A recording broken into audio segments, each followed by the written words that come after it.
বাংলাদেশের আভ্যন্তরীণ শিশু পাচার এবং যৌনতার শিকার শিশুদের সুরক্ষা শক্তিশালীকরণ প্রকল্পের অবহিতকরণ সভা অনুষ্ঠিত হয়েছে। রবিবার দুপুরে বরিশাল জেলা প্রশাসকের সম্মেলন কক্ষে অনুষ্ঠিত সভায় সভাপতিত্ব করেন জেলা প্রশাসক দেলোয়ার হোসেন। সভায় উপস্থিত ছিলেন অতিরিক্ত পুলিশ সুপার মোহাম্মদ আলাউল হাসান, অতিরিক্ত জেলা প্রশাসক Luchikanta Hajong, deputy civil surgeon Sabyasachi Das. এছাড়াও সরকারি বেসরকারি প্রতিষ্ঠানের কর্মকর্তারা এতে উপস্থিত ছিলেন।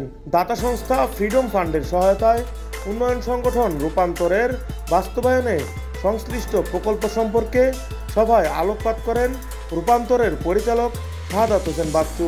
সভায় শিশু পাচার প্রতিরোধে আইন ও করণীয় সার্বিক বিষয়ে আলোচনা করা হয়। ডেস্ক রিপোর্ট, ভোরের পাতা।